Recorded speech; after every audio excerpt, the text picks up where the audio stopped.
Good morning students. आइए आज मैं शिवपूजन सर क्लास 6 के लिए chapter number 3 separation of substance यानी पदार्थों का पृथक्करण से संबंधित कुछ पिछले कक्षाओं में बताया गया था। आज जानना हम लोग को टाइप्स ऑफ मिक्सचर यानी मिश्रण कितने प्रकार के हैं। तो ये दो प्रकार के होते हैं। पहला है आपका हेटेरोजीनियस मिक्सचर जिसको कहते हैं विषमांगी मिश्रण, और दूसरा है होमोजीनियस मिक्सचर जिसको कहते हैं हम लोग समांगी मिश्रण। तो ये दोनों के बारे में जानना है। पहला मिश्रण क्या है? विषमांगी मिश्रण, जिसको किसे कहेंगे? यानी वैसा मिश्रण जिसके अवयव को हम अपने आंखों से आवर्धक लेंस के द्वारा अच्छी प्रकार से देख सकते हैं, सरलता पूर्वक देख सकते हैं। उस तरह के मिश्रण को हम लोग विषमांगी मिश्रण कहेंगे, क्योंकि उसमें जो मिश्रण के प्रकार होते हैं उसके कण बड़े बड़े होते हैं, और बड़े कण होने के कारण उस मिश्रण के जो भी अवयव होते हैं, जो उसमें मिला होता है, उसको हम लोग अच्छी से अपनी आंखों से आवर्धक लेंस के सहायता से सरलता पूर्वक देख लेते हैं और उस मिश्रण को हम अलग कर सकते हैं। तो इस तरह के मिश्रण को हम लोग विषमांगी मिश्रण कहेंगे। जैसे आप देखिए कि चावल में कुछ पत्थर के छोटे छोटे कंकड़ के टुकड़े होते हैं, जिसको हम लोग अपनी नंगी आंखों से उसे देख करके अलग कर लेते हैं।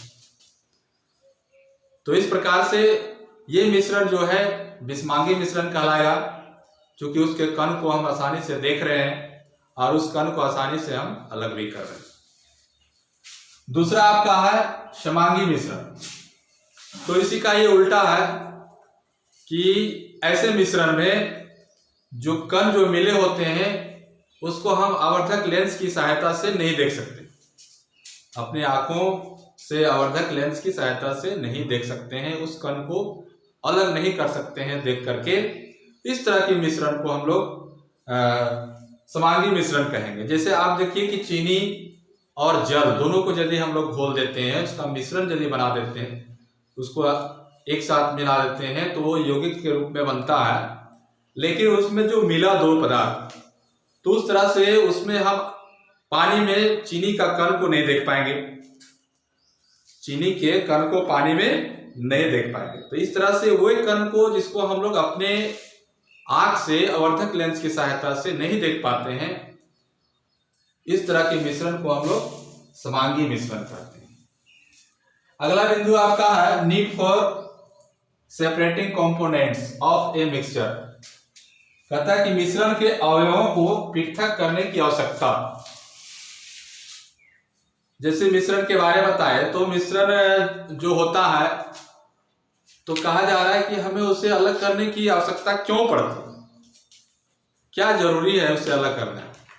तो बहुत जरूरी है। इससे क्या होगा कि आपको शुद्ध पदार्थ मिलेगा। जैसे सबसे पहला पॉइंट है आपका रिमूव अनडिस्क्राइबल कंपोनेंट्स, यानी अवांछनीय अवयव को अलग करने के लिए, अवांछनीय अवयवों को अलग करने के लिए। चूंकि अवांछनीय पदार्थ जो होते हैं वो हमारे लिए ठीक नहीं होते, वो चूंकि अवांछनीय है और वह हमें उसकी जरूरत नहीं होती, इसलिए वैसे पदार्थ को हम क्या करते हैं कि अलग कर देते हैं।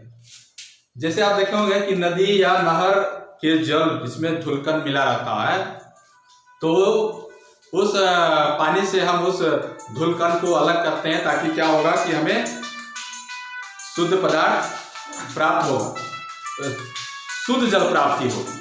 अगर ऐसे में थोड़ा सा जल यदि बर्बाद भी होता है तो उससे कोई हानि नहीं है, क्योंकि थोड़ा सा व्यर्थ गया, लेकिन उससे हमें शुद्ध जल प्राप्त हुआ। सर ऐसा मोबाइल थोड़ा डिस्चार्ज हो गया। अब है कि दूसरा है to sorry to get pure substance, यानी शुद्ध पदार्थ की प्राप्ति हेतु, शुद्ध पदार्थ की प्राप्ति हेतु। जैसे आप देखोगे कि अशुद्धियों को, जो हमारे पदार्थ में अशुद्धि है, मिला हुआ है, उसको हटा करके हमें शुद्ध प्राप्त करना होता है। इसलिए भी हमें जरूरी है कि टू गेट प्योर सब्सटेंस। अब क्या है, अगला है to recover useful substance.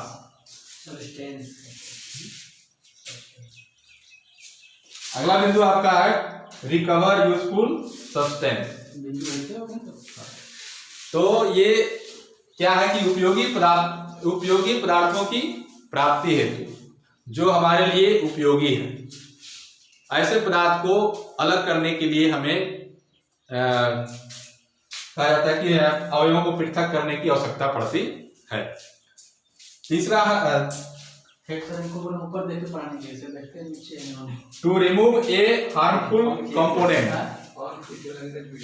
To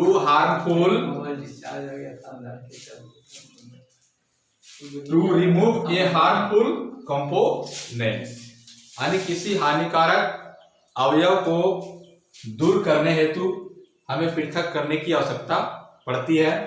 उसके बाद है to know the ratio of the component, यानी मिश्रण के अवयव की अनुपात को ज्ञात करने के लिए भी हमें पृथक्करण की आवश्यकता होती है।